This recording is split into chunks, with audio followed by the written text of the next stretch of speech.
What is going on, everyone? What is up? So today it is Chuck and Joey, more Matt and Joe, much better looking replacements, a little less knowledgeable on the tuning stuff, but this is no longer Tuning Tuesday. This is no longer Burnout Box. This is VMP Live, here and in charge, live and in charge. Just talking about industry and that stuff. Yeah, so today we're actually going to do a little bit different. I know you guys are really familiar with what we did previously, where we were talking about tuning, we were talking about current, popular events. I think my mic's muted. It's got the red light on. No, the red light means it's on. Oh, Okay. red light typically means stop. We're live. We're live. All right. Hot. Perfect. All right. Well, you guys may notice we have some different setup here. We have a couple different cameras. We have a new microphone we're testing out. If the audio is good, leave a like, share it with your friends. That's what we like to hear. But yeah, so like I was saying, we're not going to be talking about tuning today. We're not going to be talking about the new Mustang and the new F-150. We're actually going to be talking about some industry stuff. Kind of talking about Stuff that's going on in the building. here going on at VMP, some projects that we have going on, including my car, maybe a little bit about your car. Most people don't know about that. Not our typical VMP build. Definitely not. And not even a typical Joey build, because it doesn't involve nitrous. Or a pushrod 302 based engine. No C4 transmission yet. Yet. No But, turbo 400 Yet. yet. So it's still got a 470 in it, doesn't it? Yeah, it's got a 475 in it. We'll get to that here in a second. Yeah, later. But yeah, so the new structure of the show is basically going to be kind of a rotating cast of people here inside the building, talking about what they do here at VMP and subjects surrounding kind of their day job, I guess you would say. We're still going to have Joe and Matt and the tuning people in here answering tuning questions, but we kind of just wanted to mix it up a little bit, give you guys something fresh to watch. Not always just the same stuff every week. Yeah. Me and Chuck are in the same office, so usually if you see Chuck, you'll see me. If you see me, you'll see Chuck. Try and keep it that way for some of the shows. And some of the shows will mix it up and get a nice little compilation. Yep. So for those of you who don't know, Chuck Harder, I'm the Director of Sales and Marketing here at VMP. I run a lot of the day-to-day stuff that goes on here at the office. Joey sits in the same office as me. And tell what you do. I do the website stuff, so if you find stuff wrong with it, let me know. That's me. I do purchasing as well, so I make sure that parts are here on time. You order a part that we don't keep in stock, I make sure you get it. It gets drop shipped to you from one of our vendors. Yeah. So we will be taking some questions at the end of this, so make sure you guys drop some questions for us, and happy to answer those. But let's see. First on our talk list here, aftermarket automotive industry. What major changes did you see the way the aftermarket part industry handled business in the circumstances of 2020? How did VMP handle them? So I could probably talk the full hour about this because I'm in year 7 or 8, I guess, of being in the performance automotive aftermarket. I worked before in the lesser performance side, hard parts as we call it. But to say that it's like any other year I've ever been in this industry would be a complete lie. There was no shows. There was no events going on. The racing came to a complete halt. Parts came extremely hard to source. Just a really weird year all in all. You're on the day-to-day buying stuff, so obviously you know most about sourcing. Yeah, so one thing that I hear a lot from not only people inside the building, but also, my friends that are involved in the racing and just car community in general is, man, I called so-and-so and I've been waiting 2 months on parts. It's nothing new. It's what we're doing. A lot of the companies that I order from, they're straight up. They go, hey, 3, 4, 5 months before you can get parts. I've had one company that's 6 months in on getting me a single part, and I still don't have it yet. And they just keep telling me they're doing the best they can. So, not only VMP, but all of your parts that you're ordering from us, from anybody else, be patient. There's nothing that we really can do about it. Yeah. Very, very little that can be done. And it's not for just one specific reason either. It's not we can't get metals, there's not importing metals, so we can't get them. It's literally everything from we had to shut down half the factory because the state mandated, new workers laws where people can't be this close to each other. It could be for any reason. Yeah, and God forbid someone actually came down with a case and you pretty much halt most of your production. Yeah, you take XYZ exhaust company and they have 20 workers and 16 of them are welder fabricators, and you had an additional 2 weeks trying to get your parts in, and then you have a saw that goes down, and you have to wait a week to get that, and then somebody catches COVID, and you have to shut down the entire operation for 10 days. So now you're a month behind. Yeah. Without even like having a chance to get started. And I can guarantee you that I haven't stopped ordering exhaust. Yep. So you're a month behind, but also being piled up again, and it becomes a very long backlog. Yeah, and like I call it the Amazon effect. That, and it's not to any fault of Amazon; they do a really good job at what they do. But it's the Amazon effect of like, I ordered this, where's it at? Yeah. You know, and you can do same day shipping. Like we can order a part at 8 a.m. and it'll be here just after lunch. Yeah, and that's just unfortunately for not only niche automotive aftermarket parts, but really any kind of like performance aftermarket part is not. It's not as the same, I guess, like paper towels. You know, not every, we're not mass producing this stuff. You know, we have a pretty good inventory of superchargers now, but there was a time in like June or July where we had gotten up to 8 weeks, 9 weeks lead times. We didn't like it any more than any customer did. We're not like that ever. You know, we hadn't been like that previously. We're not like that now, but our hands were tied. Like, you and I are both in the industry. We're both building cars at the moment. I can tell you that like there are parts that I have to order that are not from VMP. I have to go out and source them for myself. And I had to wait 3 months on parts too. It's not like I'm just hoarding them for our own personal bills in here, and all the customers that are paying, you know, where they're paying money too. They want to get their parts, and it's not really possible. Yeah. So really interesting year. Outside of like the sourcing stuff for like the industry, you know, I'm used to. I've been attending Sema since I guess like 2014. And you kind of just grow accustomed to like, I know I'm going to see Jim and Joe and Bob and Susan there, and we're going to hang out at the, you know, the bar and the downstairs of whatever hotel, and not like having that industry camaraderie this year has been really weird. Yeah, I mean, it's nice to go to SEMA, to PRI. There's even the overseas SEMA in Saudi Arabia, I believe, and it's like you go and you expect to see some people, you plan to meet with those people, and we talk business and we talk, you know, how can I help you help me? Yep. And we just haven't been able to do that this year, and it's tough. It's tough on me as a purchaser. It's tough on you as a sales director. It makes it tough for us to continue to build these relationships. Now, I guess the weird part is that, and like I don't want to talk too personally about this because I know there has been a lot of people out there affected by COVID-19 in really negative ways, both businessly, you know, both in the business aspect and in, you know, health aspect. But it has been a really good year for VMP.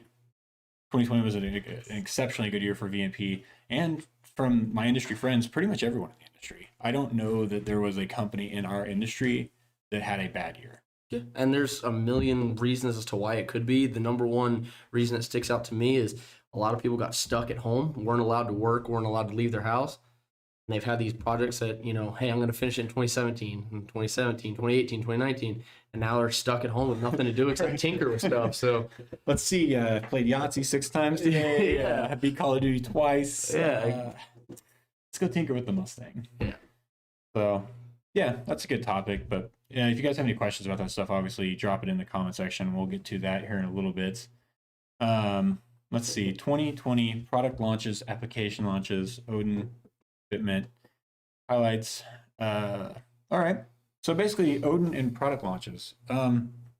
So Odin was like the first project that I really worked on, like from start to finish here at VMP, I guess. Because like I came in and we were finishing up the Gen 3R and kind of launching that. But Odin was basically conceptualized, artwork, all the way from like baseline to complete launch. I was involved in the whole thing, and it's an interesting experience. And it's not even done. Like we're still making renditions to it. We're still giving you additional parts, the 8-rib kit, you know, the eventual 10-rib kit, and ice tanks and stuff like that. We're still working on. So Odin's not even done. It may never be done. We've tested so many different iterations of intercoolers and inlet designs and pulleys, and it's just insane. So like, I guess what I'm trying to say is that a lot goes into a product. More than I thought before I came to this industry. Way more. Being involved in the actual like design and engineering all the way to the artwork, even for the logo. It's like this t-shirt, you know, people don't think about that. Stuff gets like swept under the rug, and it's like this logo didn't just appear. Like we had to design it. We had to find like inspiration for it. Most people think it's like a rotor. It's actually like the Odin's horns. It's like an iteration of like the old like actual Greek mythology of Odin and like a reiteration of like one of his like actual designs, and it just happened to look like a rotor kind of. So I was like, Yeah, and it didn't happen overnight. It didn't happen over the weekend. That took weeks, and like a lot of Brian got put. yeah, in that. Brian back there, the hero behind the keyboard. Norse, Greek, not Apologies. American, that's for sure. Yeah. No, but sorry, I get my My mythology. mythology's all messed up. Sales, marketing, Brian, not Yeah. mythology. Yeah, come talk to me about numbers, Brian. Why you guys hired me? No, but Did Yeah. that pick up any of Brian's conversation, A JD? little bit. Okay. You'll have to speak kind of from say with your chest. Uh-huh. You want the mic to pick you up because I got a noise gate. Just a laptop. So yeah, Odin for different iterations, and then we can even talk about Loki a little bit because I think that's an interesting story most people don't know. I think we really need to talk about Loki. We need to get some stuff straightened out. Yeah, because Loki. So my 19 GT was kind of the test bed for a lot of the Odin and then Loki stuff, and it originally had a Loki setup on it, and Loki was never actually going to be a thing. We actually named it after it was a thing. So we had a Supercharger Odin. It's the same head unit. Both kits use the same head unit. Same head unit, same intercoolers. And yeah, it's a lot of the same charge parts. system. Yeah. And we were like, we were testing stuff for emissions reasons. We're getting EO numbers, we're pursuing carb numbers for all of our kits. And part of that is a carbon trap in the intake. So we had the stock intake, which contains a carbon trap, and we were trying to figure out a way to use this, the stock throttle body on it. And we set up all this stuff, and we were like, okay, this could work. We put it on the dyno, and it made like 660 on the first pull. And we were just like, wait, we have something. Yeah, how did that happen? This is actually really good.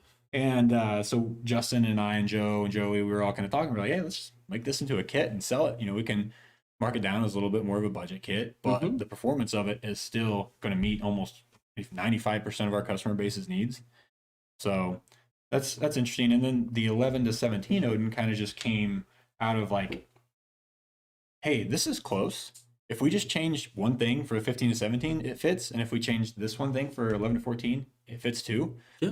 Like, let's just do it. 11 to 14 was a little that was the only stretch, but it took us about 6 or 7 revisions of a cold air, and now it's complete. It's done. We've sold them. We've got them on a shop car here and Anthony's car, and there's plenty of them out in the wild now. Yeah, it was kind of that whole process was fun because we literally we have so many Mustangs. JD has a Mustang. He has a 15 to 17, which we did the development on that kit. Anthony, one of the sales guys, has an 11 to 14 car. Did the development for the kit on his car. I have an 18 plus. We did development on ours and the shop 18. And it's like, it was almost like you're playing a game. You're like, all right, Anthony, we're gonna borrow the car for 2 weeks. Yeah. And here's the shop 2012 GT500. You just drive this for a second, and don't And worry. most people will be like, damn, that's a sweet trade. He got to trade in his crappy S197. Oh, easy. Sorry. Sorry, Anthony. In comparison to the new 18 stuff that's out, a lesser S197, he got to go drive around GT500 for a couple weeks. Yeah. So it's pretty sweet. It's a pretty sweet trade. Nice gig. And we were like tossing the kit on, and it's like we were sitting here waiting for like the shop guys to come in and be like, hey, this didn't work at all. And like they'd come in and it's like, no, that actually fit. Yeah, I just had to grind this down and it was good. Do we have to? No, I don't think we have to do that again. I think it can go around without grinding. Perfect. Yeah, since then we sold a bunch of those things. So Yeah. appreciate you guys sticking around and waiting for the different iterations of that thing. It's been exciting. Let's see, trade show thoughts. How did Sema and PRI change the specs? We kind of already talked about that a little bit. Trade shows. I think what's interesting about this topic is looking forward to 2021 trade shows. Cletus had Cletus and Cars. I know there's Streetcar Takeover coming up on the 4th of February. Braden's Motorsports Park, if you guys are interested in checking that out, definitely look it up. Justin Keith and the guys run a great event there.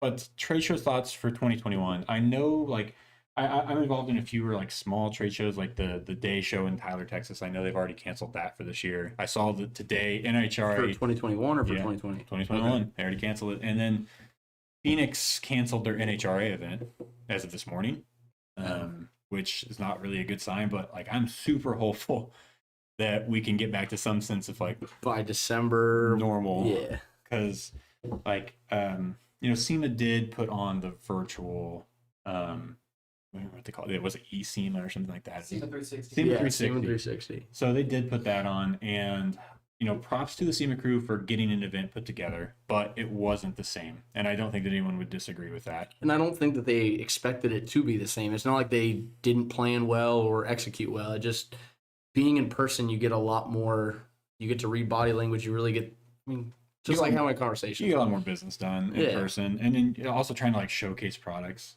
It's impossible without be like, hey man, this is my new thing. Put your hands on it. Yeah.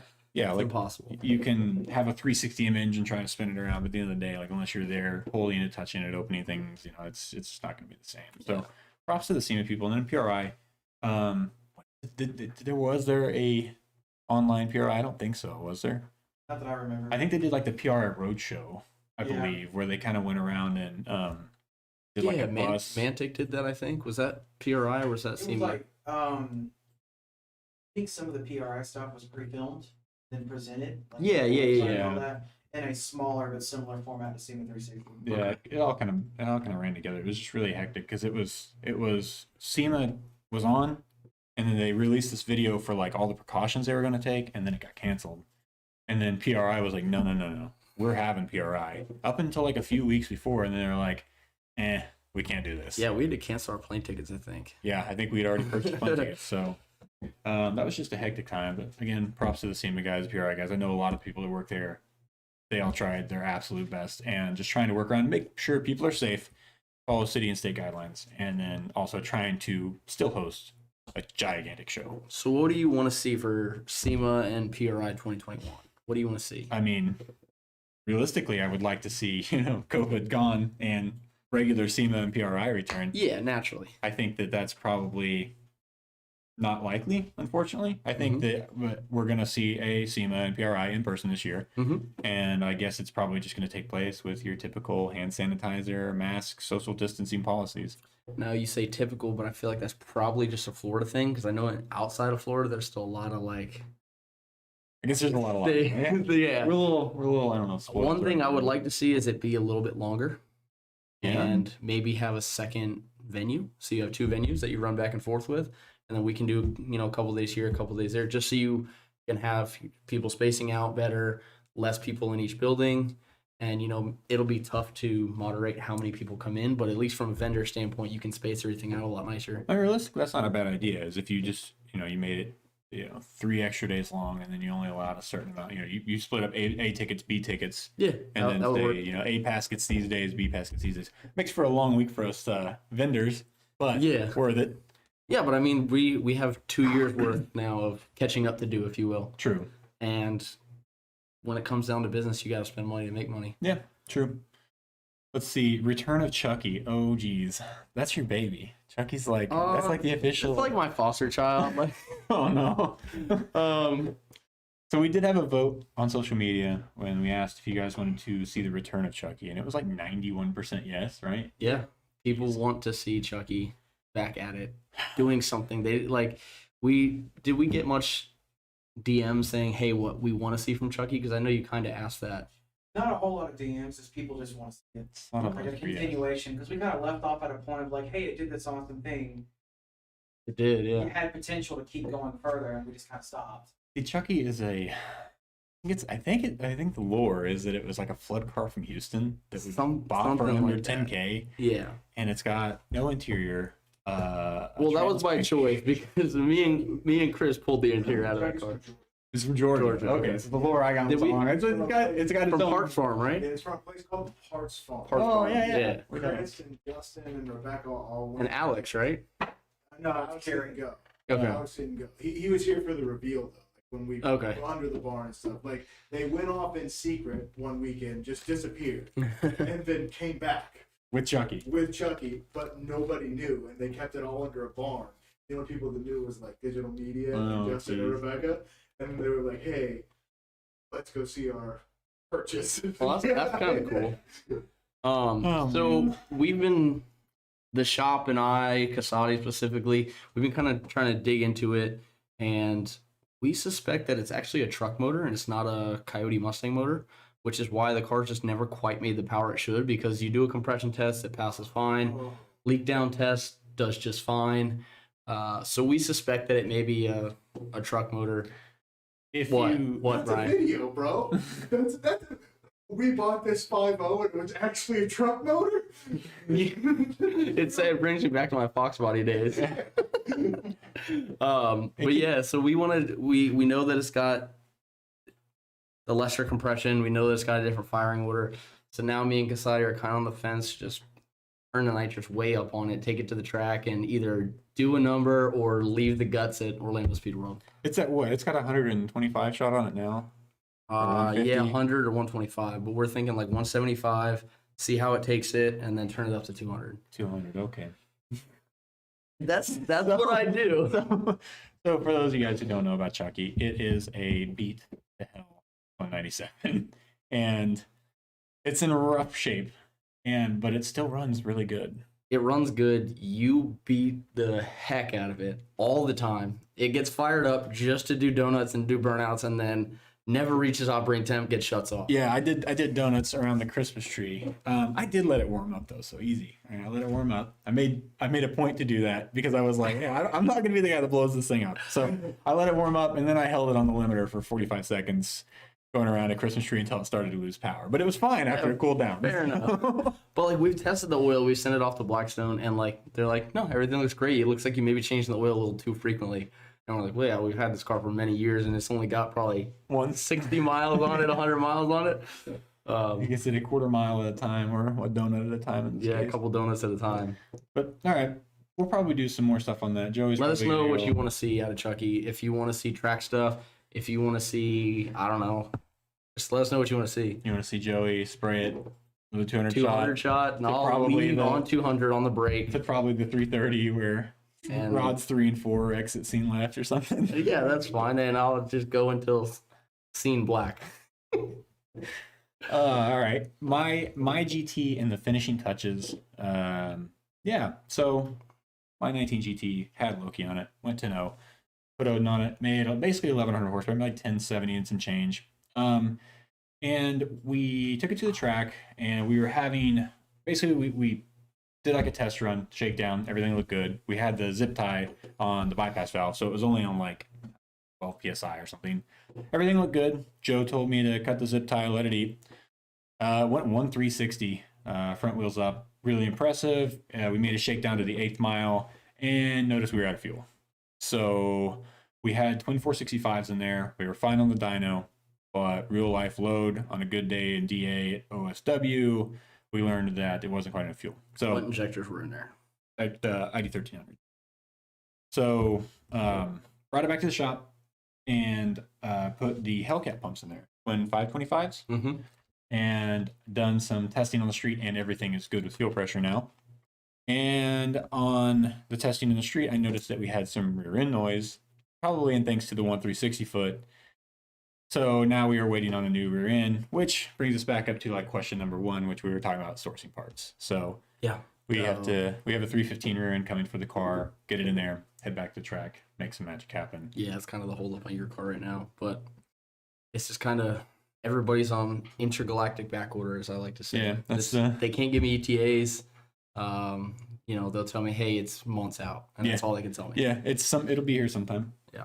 Mike's story, quarter mile Chucky. Yeah, we want to. What is that car gone? It's gone. Has it gone 10s? Did it go like 1090s at Modnats or something? No, Modnats I was on motor because I was bracket racing, but I want to say it went 1090s or like 11.1 or something. It's been pretty quick for what it is. For literally a stock car with a shot on it. Yeah, for what it is. Let's see what else we got. My car. Oh, the Mach 1. Most people don't know about this car. Yeah. I've got a 2004 Mach 1. It's an automatic. A lot of people don't know they come in automatic. It was almost 50%. Like, it wasn't even like it was this unicorn thing where you could buy an automatic in them. Quick story. I was going to go buy a Mach 1 like 6 years ago, and I was so excited. It was a white with black stripes. I loved it. I got there, and I got in the car, and it was automatic. I didn't even know they made them in auto. I was like, is this even a real Mach 1? What is this? I was so disappointed, but go ahead. Quick story. I went to go trade in another car that I had with the girlfriend at the time. We were going to buy her this A car. She wanted to buy a Mustang. It was 2012 roughly. And I saw a couple 2-valve new edges. I'm like, this is perfect. She's like, I hate them. She goes, what's that? I go, that's the Mach 1 out of my price range. Yeah. And she goes, that's the one I want. So here we are. So we bought it. I bought it. Or we bought it. And yeah, fast forward to now, it is currently a built rear, built trans, full drag racing suspension, nitrous car. I have a new motor at a machine shop getting built for the turbo kit that I just bought. So it'll be turbo and nitrous. Gonna redo the transmission, freshen it up because it's been a couple years, and it'll be a trans brake car, and hopefully it'll fly. Yeah. It doesn't weigh much. It does not weigh much. Joey's our resident car weight removal expert. Weight removal expert. There you go. And also, it's not cut up like it's not like Swiss cheese either. So for a lot of people that seem to think that that's right, it does still look like a nice car. That's how you open the door. Yeah, everything inside is non-existent.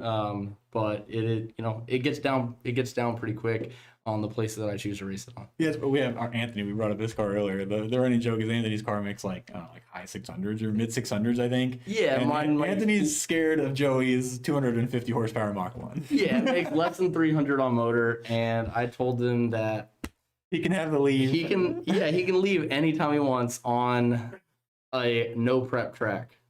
Yeah, that's Joey's hook there. It has to be on a no prep track. Yeah, on a no prep track. All right, let's see. You're both car guys. Have a bit of background. Previous vehicles, automotive journey as a whole. What have you owned? Oh God. So you can talk about this forever. My car list has been very short. Jeez. Dude, I've owned over 40 cars. Yeah, I can count mine on one hand. You had the Cougar. I had two Cougars. 2 302 Cougars, right? 2 302 Cougars. And then a 89 Fox body with the 4-cylinder in it. Most fun car to drive, probably, because you could beat the crap out of it, and you couldn't hurt itself. You cannot blow up a Lima motor. That's it. Yeah. And then I had a 94 Opel Frost V6. Rare color. I really would love to get that car back again. I actually just saw it driving around in Daytona not too long ago, so that's cool. And then the Mach 1. Yep. And I had a motorcycle in between, but we won't talk about that. Yeah. That's a really short list. Yeah, that's it. And I've gone from Civic Si, RSX Type S, BMWs for a long time. I had 135i. It was like one of the fastest in the country at the time. Lotus Elise, Mustang, Evo X, a couple STIs. What was the last car you had before you got your 19? Evo X. I had What was up with that car? It was the DCT version. So it was a MR. It was the most uncomfortable car I've ever driven. I think I have neck pain, like chronic neck pain from it, I think. Because you're tall? No, dude, because like I don't care what anyone says, it's a freaking race car. It was on stock suspension and it rode like a hay wagon. But it was tuned downpipe, the normal Evo stuff. It was so fast in the corners and it was so much fun to drive, but dude, it's trying to like drive it daily was a miserable experience. What was the first car that you got a major ticket in? My RSX Type S. That was like the car I had in high school. It was an 06. And Bryce Duncan, he's on my Facebook. I don't know if he's watching this or not, but we were racing on a no prep track. Yeah. No prep track. Yeah, I know what you're talking about. And we had just done motor mounts in my car. And we went out, he had a Golf GTI at the time. We were out racing and got pulled over. And No. You got into trouble. You didn't. Yeah. The track official fined me. Like $1,800, I think. That's a pretty one. Yeah. I think it was because I didn't have a helmet on. Yeah, and the windows weren't up when I left. Yeah. I got you. May have been on or something, but that was the most expensive fine I've ever received. I've got a pretty expensive one, but my first one was in my second Cougar. Kind of going back to where we started. It was a 347 stroker, C4 trans, 2 kits of nitrous, and probably weighed 3,300 pounds. And it was, if you don't know what they look like, you got to look them up. They look like grandma cars. I met a lot of unsuspecting people on the no prep track. A lot of them will pull up next to me and find out the hard way that, their newer Mustang wasn't all it was cracked up to be. Yeah. I was leaving. It sounded like intro to Hot for Teacher. Yeah, Yeah, you know, with canned and stuff like that, you know.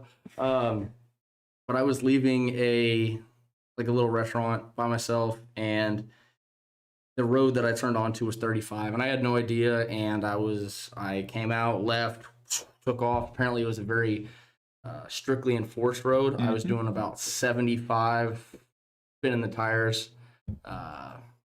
When I went by him, I went by the track officials. Yeah, man. They're pretty strict about that. Yeah, they don't like you spinning the tires on the no prep track. Yeah. Oh man. What else we got? What styles of driving racing do you prefer? I don't know. I like it all. I'm probably the person here that's most like diversified or whatever you say. Like I go to every NASCAR event at Daytona, and I'll go to SW and watch no prep, and I just like motorsports in general. Anything with a motor is cool. We've been watching a lot of the RC cars are cool. We've been watching a lot of obscure racing. Yeah, sidecar racing. Sidecar racing is pretty cool. What is dirt bike racing? I'm into that. We were watching hill climbs the other day. That's pretty neat. Hill climbs and like dune buggies and stuff. If it has a motor, I'm pretty much into it. Yeah, if it's got a steering wheel and an engine, I'm in. Yeah, but the new Mike, one of our tuners here, and I have kind of like full dove into no prep RC racing. I don't know if you guys have ever seen that or not, but check it out. It's freaking sick. And it's not that expensive. Like it's like a semi-affordable hobby. Like compared to what we do here, it's so affordable. $500 will put you in a fast no prep street car. Or no prep RC street car. Yeah, a no prep RC car. And it's just like they have cash days.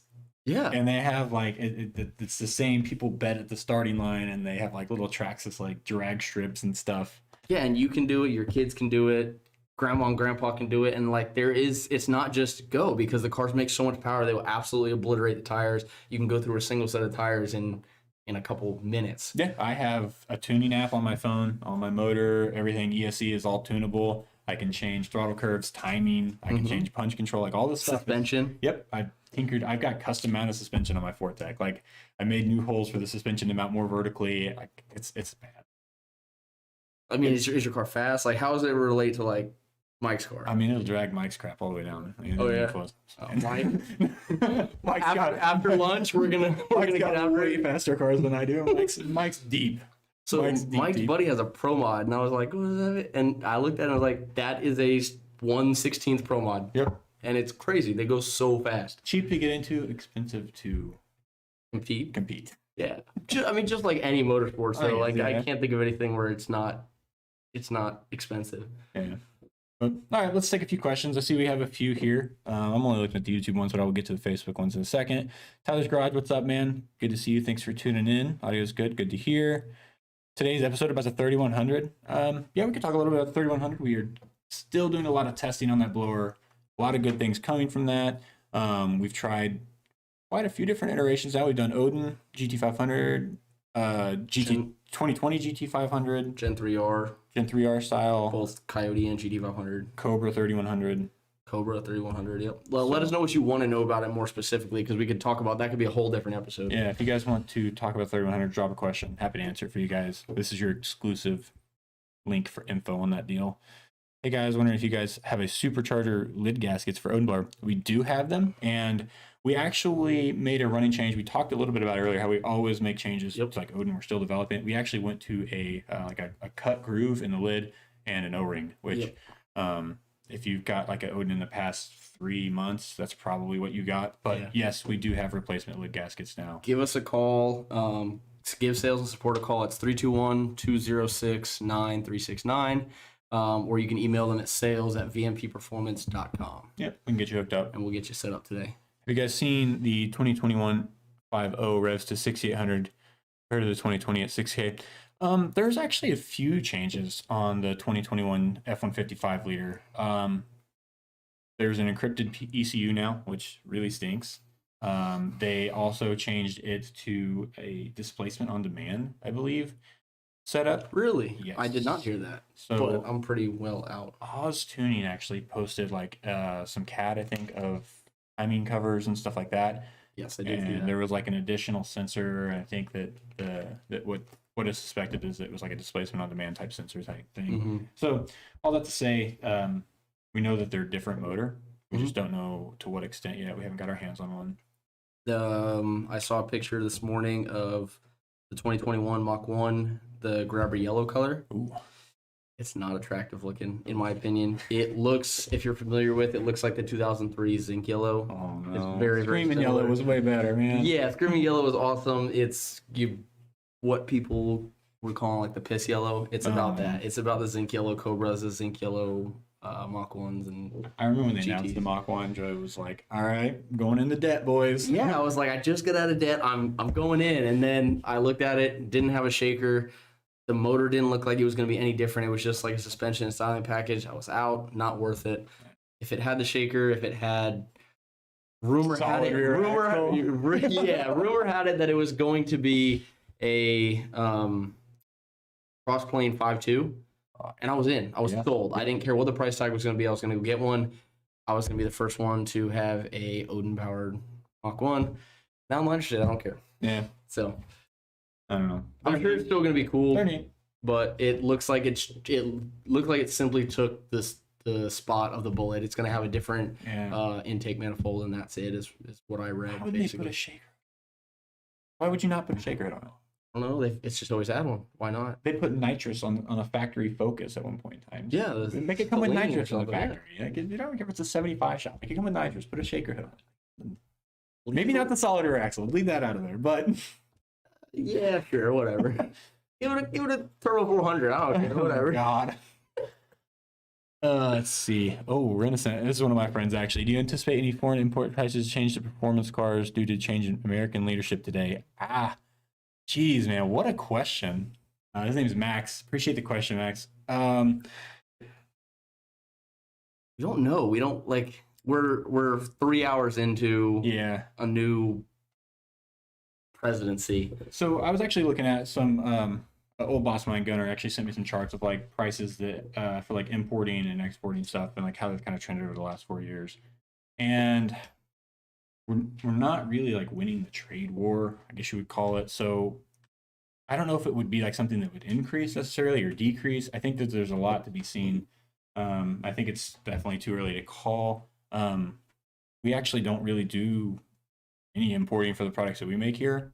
So everything we make is stateside. So hopefully it doesn't affect us too much. But as far as like third-party parts that we provide, to be seen. I mean, I definitely hope not. We like to keep prices low. We try to, when we're deciding pricing for new parts, like one of the biggest conversations we have is making sure that normal people can afford the parts that we make. So yeah, I mean, at the end of the day, we are racers or enthusiasts, and we're trying to provide other enthusiasts with parts at as cheap as possible. But at the end of the day, we're a business. We have to make money. So there's certain things that have to go into it, and it's a balancing act. And you know, we'll never please everybody, but we can't. We don't try and please everybody. We have to please the masses. But yeah, to answer the question, man, I hope that we don't see any price increases.